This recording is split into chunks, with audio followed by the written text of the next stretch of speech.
শীতকালের ফুলকপির তরকারি খুবই ভালো লাগে। ফুলকপি দিয়ে আপনি যে তরকারি করুন না কেন সেই তরকারিই কিন্তু ভালো লাগবে। আপনি যদি ফুলকপি দিয়ে টাটকা মাছের ঝোল করেন তাতেও কিন্তু খুবই ভালো লাগবে। আজকে আমি আপনাদের সঙ্গে ফুলকপি দিয়ে জ্যান্ত ভেটকি মাছের ঝোল করব, তাই আপনাদের সঙ্গে শেয়ার করছি। নমস্কার বন্ধুরা, কেমন আছেন সবাই? আমার এই রান্নাঘরে আপনাদের সবাইকে জানাই স্বাগত। আমি একটা মিডিয়াম সাইজের ফুলকপি নিয়েছি। প্রথমে ফুলকপিটাকে কিন্তু ভালোভাবে কেটে নেব। এই ফুলকপির ডাঁটাগুলো কিন্তু ফেলে দেব না, ফুলকপি ডাঁটা দিয়েও আরও একটা তরকারি করব। তো প্রথমেই আমি ফুলকপিগুলোকে কেটে নিচ্ছি, একটু বড় বড় করে কাটবো। এই ফুলকপি দিয়ে জ্যান্ত মাছের ঝোলে ফুলকপিগুলো কিন্তু ভেঙে গেলে ভালো লাগবে না, ফুলকপিগুলো গোটা গোটা থাকবে, আবার খুব সুন্দরভাবে সেদ্ধ হবে। এই রকমভাবে রান্না করলে কিন্তু খুবই ভালো লাগবে। আর ধনেপাতা তো থাকবেই, ধনেপাতা ছাড়া শীতকালে এই মাছের ঝোল কিন্তু একদমই অসম্পূর্ণ। অবশ্যই ধনেপাতা, টাটকা মাছ আর টাটকা ফুলকপি, তা দিয়েই কিন্তু একটা সুন্দর রেসিপি তৈরি হয়ে যাবে, যা শীতের দুপুরে তৃপ্তিদায়ক খাবারের জন্য একদম উপযোগী। তো শেষ পর্যন্ত বন্ধুরা দেখতে থাকুন কিভাবে জ্যান্ত মাছ দিয়ে ফুলকপির পাতলা ঝোল করি।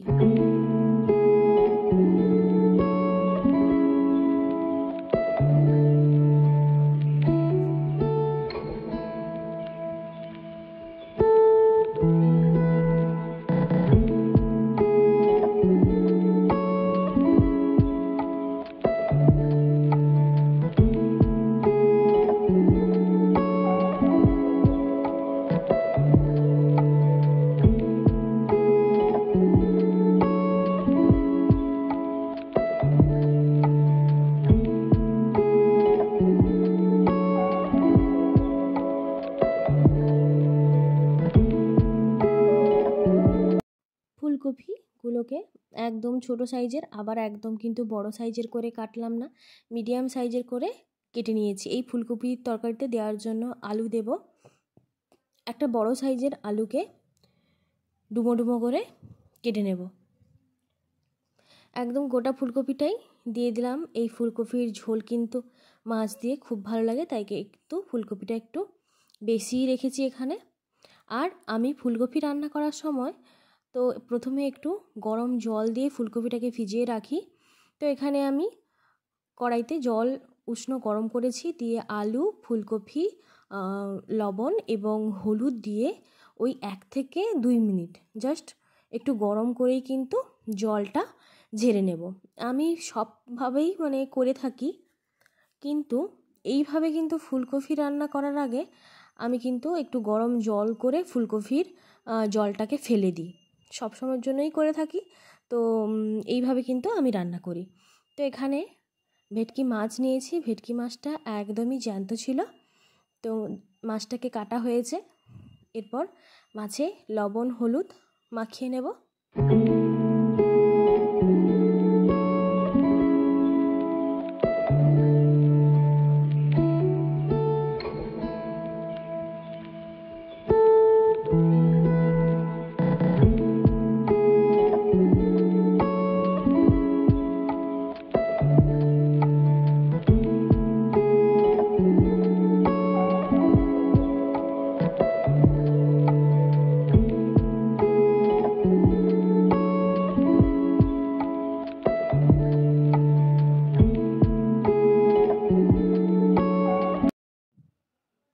এরপর কড়াই চাপিয়ে দিয়েছি, কড়াই গরম করে তাতে দিয়ে দিলাম তেল। তেল দিয়ে তেলটাকে ভালোভাবে গরম করে ভেটকি মাছগুলোকে এক এক করে ভেজে নেব। এই ভেটকি মাছ ভাজার সময় একটু সাবধানতার সঙ্গে ভাজতে হবে, কারণ এই মাছ খুবই নরম, অল্পতে ভেঙে যায়। তাই প্রথমেই তেলটাকে ভালোভাবে গরম করে অল্প অল্প করে মাছগুলো দিয়ে কিন্তু উল্টে পাল্টে ভেজে নিতে হবে। খুব তাড়াহুড়ো করলে কিন্তু এই মাছ ভেঙে যায়। তো সাবধানতার সঙ্গে এই মাছই কিন্তু ভেজে নিতে হবে। অনেকেই আছে এই মাছ ভেঙে যায় বলে একটু ময়দার গুঁড়ো মাখিয়ে ভেজে নেন, কিন্তু আমি এখানে কোনো ময়দার গুঁড়ো ব্যবহার করলাম না। এমনি নর্মাল তেলটাকে ভালোভাবে গরম করে হালকাভাবে কিন্তু মাছটাকে ভেজে নিয়েছি। এরপর এই ঝোলে দেওয়ার জন্য কিছু মশলা আমি মিক্সিতে বেটে নেব। মশলার মধ্যে আছে একটা বড় সাইজের পেঁয়াজ কুচি, 1 ইঞ্চি আদা কয়েকটা রসুনের কোয়া, ওই 6 থেকে 7টা রসুনের কোয়া নিয়েছি, 4টা শুকনো লঙ্কা নিয়েছি, আর 1 চামচ, চা চামচের 1 চামচ জিরা নিয়েছি। এটাকে কিন্তু জল দিয়ে ভালোভাবে একটা মিহি পেস্ট তৈরি করে নেব। মিহি পেস্ট তো তৈরি করে নিয়েছি। এদিকে কিন্তু আমার মাছগুলো ভালোভাবে ভাজা হয়েছে। ভেটকি মাছ কিন্তু একদম কড়া করে ভাজতে নেই, একটু হালকা করেই ভাজতে হয়। বেশি কড়া করে ভাজলে এই মাছের টেস্ট কিন্তু খুব একটা বেশি থাকে না।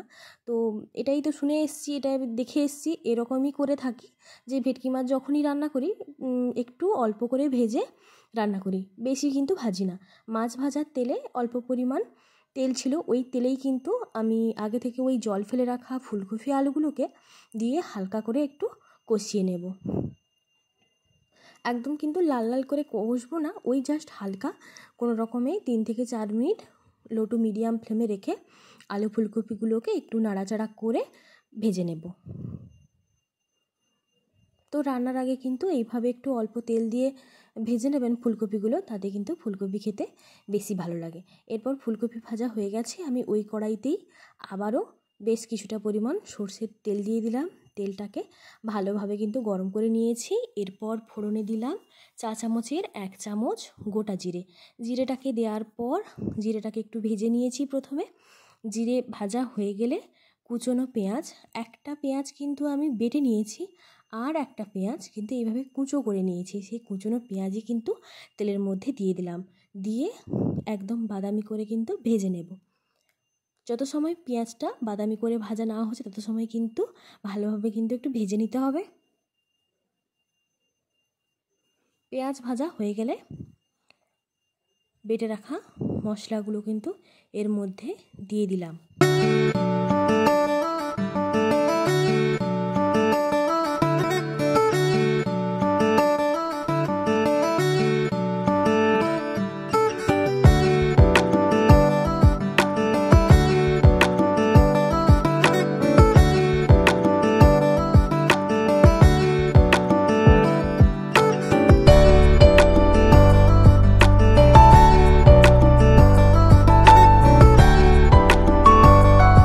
বেটে রাখা মশলাগুলো দিয়ে এবারে কিন্তু ভালোভাবে মশলাটাকে কষিয়ে নিতে হবে, যাতে আদা রসুনের কোনো কাঁচা গন্ধ না থাকে। সেই রকম কিন্তু বেশ কিছুটা সময় ধরে গ্যাসের ফ্লেম লো টু মিডিয়াম রেখে কষিয়ে নিতে হবে মশলাটাকে। মশলা যত ভালোভাবে কষানো হবে ঝোলের স্বাদ তো কিন্তু বেশি হবে, তাই অবশ্যই মশলাটাকে ভালোভাবে কষিয়ে নেবেন। এই ঝোল থেকে যদি আদা রসুনের কাঁচা গন্ধ বের হয় তাহলে কিন্তু একদমই ভালো লাগবে না। মশলা কিছুটা সময় কষিয়ে নেওয়ার পর এরপরে আমি সমস্ত গুঁড়ো মশলাগুলো অ্যাড করব। গুঁড়ো মশলার মধ্যে এখানে প্রথমেই দিয়ে দিলাম 1 টেবিল স্পুন ধনে গুঁড়ো, 1 টেবিল স্পুন লঙ্কার গুঁড়ো, ঝাল লঙ্কার গুঁড়ো দিলাম 1 টেবিল স্পুন হলুদের গুঁড়ো, আর দিলাম 1/2 টেবিল স্পুন জিরে গুঁড়ো। প্রথমে ফোড়নে জিরে দিয়েছি আর বাটার সময়ও অল্প পরিমাণ জিরে দিয়েছি, তাই কিন্তু আমি এখানে জিরের গুঁড়োটা অল্পই করে দিলাম। এরপর 1/2 টেবিল স্পুন লবণ দিলাম, আপনারা আপনাদের স্বাদ মতো লবণ দেবেন।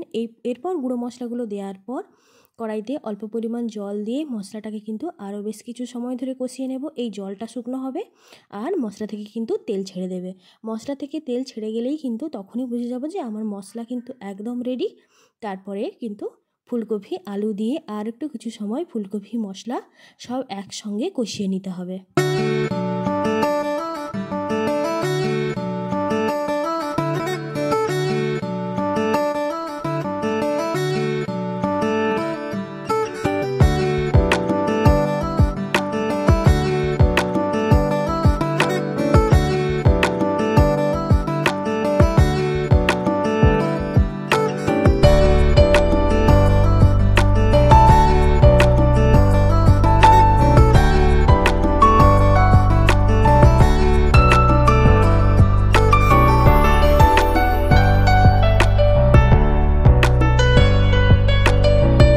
এখানে মশলা থেকে কিন্তু তেল ছেড়ে দিয়েছে।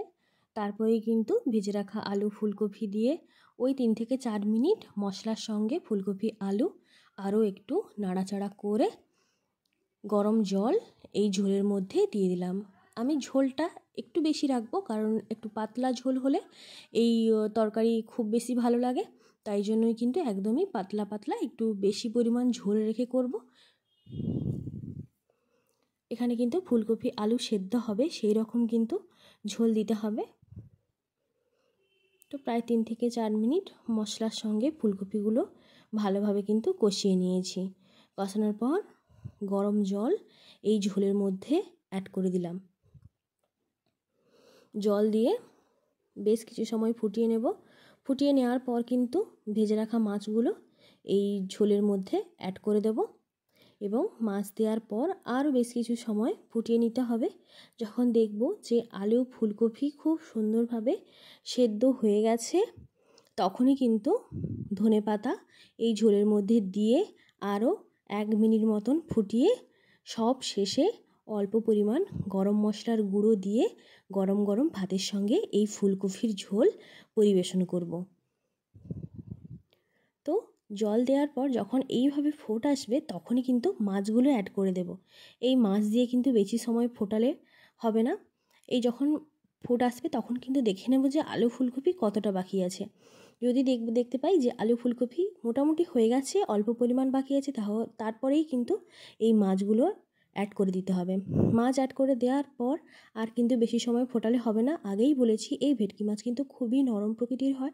অতিরিক্ত সময় ধরে ফোটালে এই মাছগুলো ভেঙে যাবে, তখন পরিবেশন করতে অসুবিধা হবে।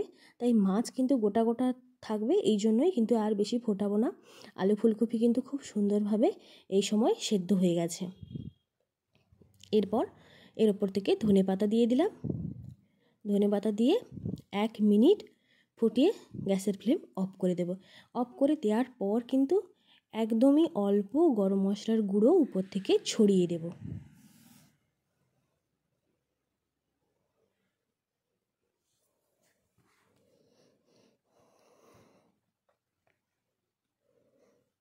শীতের দুপুরে এই রকম যদি ফুলকপি, আলু এবং ভেটকি মাছের এই ঝোল থাকে আর অন্য কোনো কিছুই কিন্তু লাগবে না। তাই অবশ্যই এইভাবে কিন্তু মাছের ঝোলটা তৈরি করবেন আর এইভাবে ফুলকপি দিয়ে তৈরি করবেন, তাহলে কিন্তু খুবই ভালো লাগবে। এই ফুলকপির পাতলা ঝোল একবার যে খাবে আবার কিন্তু পরবর্তীতে বলবে যে এই রকমভাবেই পাতলা ঝোল তৈরি করো। তো এখানে আমি ঝোলটা নামিয়ে নিয়েছি, পরিবেশন করব। এখন আপনাদের দেখাবো যে ফুলকপিগুলো কত সুন্দর গোটা গোটা আছে। এইভাবে কিন্তু গোটা গোটা রাখতে হবে, ভেঙে গেলে কিন্তু একদমই ভালো লাগবে না। আলু যেমন গোটা থাকবে, ফুলকপিও ঠিক এমনভাবেই গোটা থাকবে। এই ফুলকপিগুলো কিন্তু সুন্দর সেদ্ধ হয়ে যাবে, কিন্তু ভাঙবে না। এই রকম করে কিন্তু রান্নাটা করে নিতে হবে। আর ঝোলটা দেখতে পাচ্ছেন কতটা পাতলা করেছি। তো কেমন লাগলো আজকের রেসিপি অবশ্যই কমেন্ট করে জানাবেন। এখনকার মতো টাটা, দেখা হচ্ছে পরবর্তীতে।